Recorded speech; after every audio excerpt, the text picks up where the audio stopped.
जितना बड़ा काम उतनी बड़ी बख्शीश। राजेश्वरी, ये क्या कर रही हैं आप? ये हमारे और इसके रिश्ते की पहचान है राजमाता। जब नौकर अच्छा काम करता है, मालिक उसे एक बख्शीश देता है। उससे गले नहीं लगाता, सर पे अपना हाथ नहीं रखता। राजेश्वरी, इसने हमारी... यस, आई नो। पता है हमें, आपकी जान बचाई है और उसके लिए हम बहुत शुक्रगुजार हैं। लेकिन ये मत भूलना कि हमने इसे और इसके बाप को भी एक अच्छी जिंदगी दी है, वरना ये लोग आज तक गांव में सड़ रहे होते। जो इसने किया है उसकी कीमत हम ये कीमती हार देकर चुका रहे हैं। ज्यादा अटैच होने की कोई जरूरत नहीं है, बात यहीं पे खत्म हो जाती है।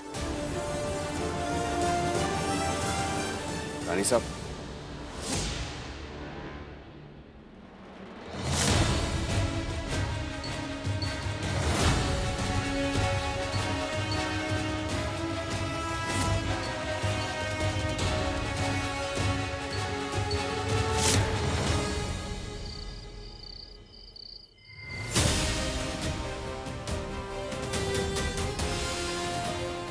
सगाई की अंगूठी हार चुके हो, अब भी कुछ बचा है? क्या लगाएं दांव पर? हम कुछ बोल रहे हैं आपसे, आप सुन रहे हैं ना? नंदिनी, अगर आपको किसी को दिल से थैंक यू कहना है तो रानी को कहिए, क्योंकि ये सब सिर्फ रानी की वजह से हो पाया है।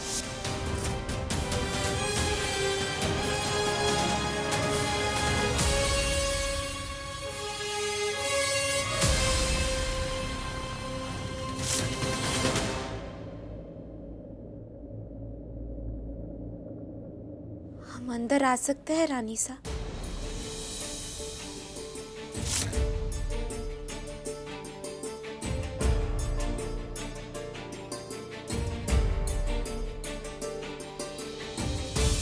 हम जानते हैं कि तुम हार लौटाने आई हो, लेकिन हम हार वापस नहीं लेने वाले, इसलिए तुम खुद ही लौट सकती हो। लौटाना तो पड़ेगा रानी सा। अगर तोहफा होता तो भी इसे अपनाना मुश्किल होता, पर शायद आपका आशीर्वाद समझकर हम रख लेते। लेकिन ये बख्शीश हम नहीं रख सकते। अच्छा, तो तुम हमारा अपमान करने आई हो? बिल्कुल भी नहीं रानी सा। हम तो ये कहने आए हैं कि ये हार जिस जिम्मेदारी के साथ आता है वो हम नहीं उठा पाएंगे। इस दुनिया में सबसे कीमती चीज हमारे बाबूजी है, हम तो उन्हें ही संभाल कर नहीं रख पाए। इस हार के लिए ना हमारे पास कोई पक्का वाला बक्सा है और ना ही कोई तिजोरी। दिन रात इसकी चौकीदारी में लगे रहेंगे तो ना हम सो पाएंगे, ना ही अपने पढ़ाइया पर ध्यान दे पाएंगे। इसीलिए आपसे विनती करते हैं, इसे आप ही अपने पास सुरक्षित रख लीजिए ना। ऐसे बहुत हार है हमारे पास, और जहां तक सुरक्षा का सवाल है, हमारे यहाँ हमारे इजाजत के बिना एक परिंदा पर भी नहीं मार सकता, तो चोरी करना तो बहुत दूर की बात है। ये बात भी सही है।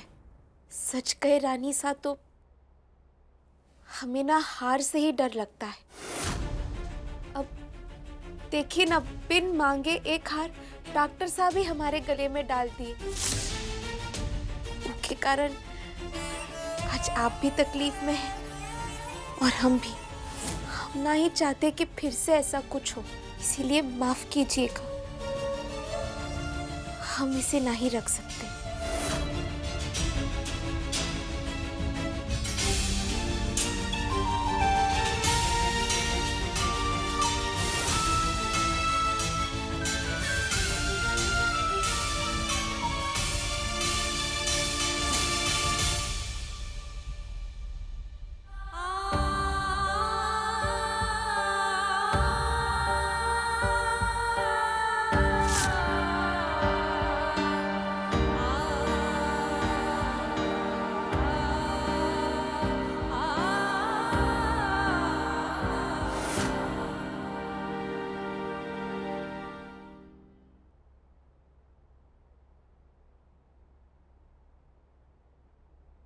बहू रानी,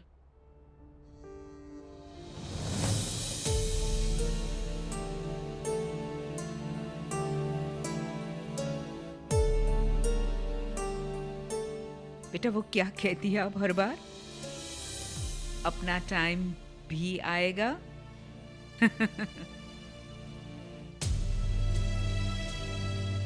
हम जानते हैं कि आप दुखी है।